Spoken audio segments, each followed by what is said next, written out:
샬롬. 오늘도 하나님의 말씀으로 하루를 시작하신 여러분들에게 하나님의 은혜와 평강이 충만하게 넘치시기를 간절히 축복합니다. 하나님의 용서를 경험한 이스라엘 백성들이 하나님의 명령에 따라서 성막을 건축하는 장면이 나옵니다.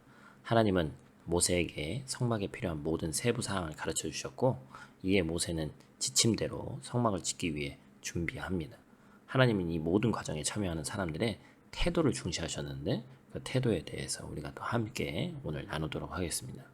첫 번째로 우리가 기억해야 될 것은 자원하는 태도입니다. 성막을 건설하기 위해서는 수많은 물품이 필요했어요. 목재, 기름, 금속, 실과 같이 이를 헤아리기도 어려울 정도의 많은 재료가 동원되어야 했습니다. 더군다나 지금 유목민의 위치에 있는 이스라엘 백성들은 이런 것들을 갖고 오기가 참 쉽지 않은 그러한 상황이었죠. 그래서 모세는 하나님의 말씀에 순종해서 한 가지 제안을 합니다.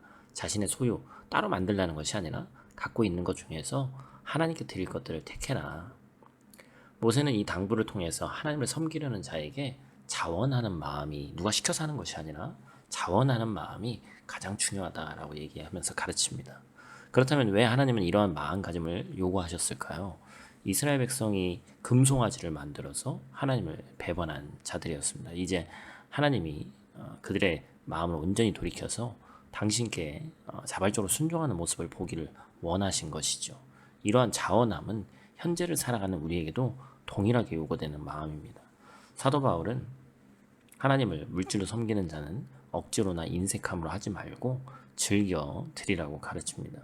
교회 공동체 안에는 많은 사역이 있습니다. 그 사역들은 우리의 물질과 시간과 정성을 필요로 합니다.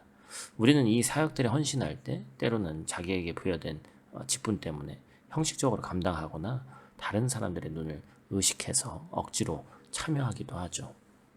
그러나 교회는 무엇인가 자꾸자꾸 새로운 것을 하기보다 더 중요한 것은 본질적인 것, 특히나 하나님만 보시는 것, 남의 눈에 보이지 않는 것을 더해서 섬길 것이 어딨나 그걸 찾아봐야 돼요. 그게 바로 진정한 자원하는 마음이겠죠. 뭐 때때로 지금까지 해왔던 어떤 신앙의 관성에 이끌려서 습관처럼 어떤 일을 할 때도 있습니다. 그러나 하나님께서 우리 마음의 동기를 살피시고 그 결과는 하나님이 책임지신다는 것이죠. 어떤 사역을 하든지 하나님을 사랑하는 마음과 자원하여 즐겨 드리기는 바라 그런 마음으로 모든 그 하나님의 일에 임하시기를 축복합니다. 두 번째로 기억해야 될 것은 준비하는 태도입니다. 하나님께서 모세에게 지혜 있는 자들에게 성막을 건축하도록 지시를 하시죠. 성막 건축은 정교한 작업을 요구하는 일이기 때문에 달란트가 특별히 있는 자들이 또 필요했죠. 기술이 있어야 됩니다. 이스라엘 백성이 오랜 광야를 하는 동안에 이 장막을 세우거나 필요한 도구를 만들어야 할 일이 많았죠. 그런 환경 속에서 부지런히 기술을 익힌 사람들이 있었습니다. 자신들은 그냥 주어진 환경 속에서 최선을 다함으로써 자기 일을 했는데 하나님께서 준비된 사람으로 하나님의 일을 위해서 사용하셨다는 것이죠.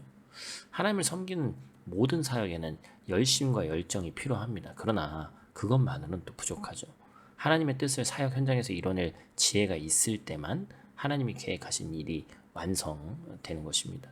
선교에 대한 열정을 가진 사람을 생각해 보시기를 바라요. 만약 그가 열정만 있고 뭐 그 나라에 필요한 그런 것들을 배우지 않는다면, 그리고 자신의 나라 것만 고집한다면 선교 사역을 제대로 감당할 수 없습니다. 특히나 우리가 해외에 살고 있는 우리는 이러한 마음이 있었으면 좋겠어요. 평신도들도 목사만 어떤 선교사에 위치해 있는 것이 아니라 한국에서 파송돼서 여기서 사역하는 우리가 사역자다라는 생각이 있었으면 좋겠습니다. 그래서 다른 사람을 가르치고 또한 사역에 헌신하고자 하는 사람은 누구보다 성경을 배우고 익히는 데 시간을 들여야 되고, 우리와 같은 이 선교지에 외국에 있는 분들은 그 나라 특성에 맞게 또 그 위치에 맞게 하나님께서 원하시는 그 자리를 찾아보고 또 그 재능을 하나님께 드리기를 위해서 사용해야 된다는 것이죠. 바로 그것이 교회 공동체를, 하나님의 몸된 교회를, 주님의 몸된 교회를 살리고 세우는 일이다라는 것입니다. 성막 건축을 위해서는 물질과 노동으로 당연히 헌신해야 됐습니다. 이스라엘 백성은 기꺼이 자신들의 물질을 자원해서 드렸고, 삶에서 익힌 기술과 지혜를 하나님의 일에 사용했습니다. 하나님은 언제나 이처럼 자신을 기쁘게 준비하고 즐거이 드리는 자를 통해서 일하시는 줄로 믿습니다. 하나님의 계획과 뜻이 이 땅에서 이루어지도록 우리를 필요로 하는 사역에 기꺼이 헌신하시는 저와 여러분들 되시기를 간절히 축복합니다. 오늘 하루도 어김없이 이 주어진 말씀 붙잡고 승리하시길 바라고 풍성한 하나님의 은혜가 넘치시는 하루 되시기를 간절히 축복합니다. 기도하겠습니다. 하나님, 어떻게 하면 하나님의 백성답게 하나님에게 드릴 것인가를 작정하고 또한 기도하며 마음을 다해서 하나님의 뜻을 묻는 저희들 될 수 있도록 하나님 도와주시옵소서.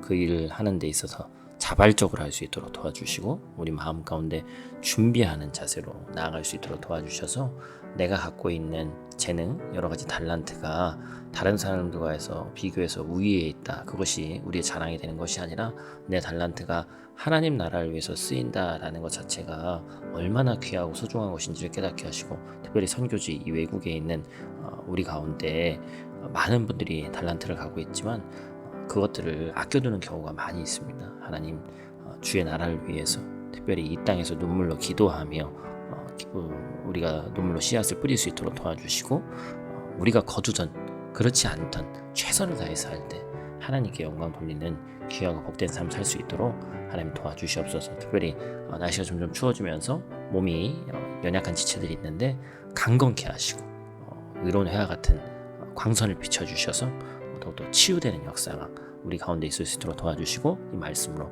승리하는 우리 될 수 있도록 도와주시옵소서. 오늘 하루도 눈동자와 같이 지키시길 원하며 우리 구원자 되신 예수님 귀하신 이름으로 기도드립니다. 아멘.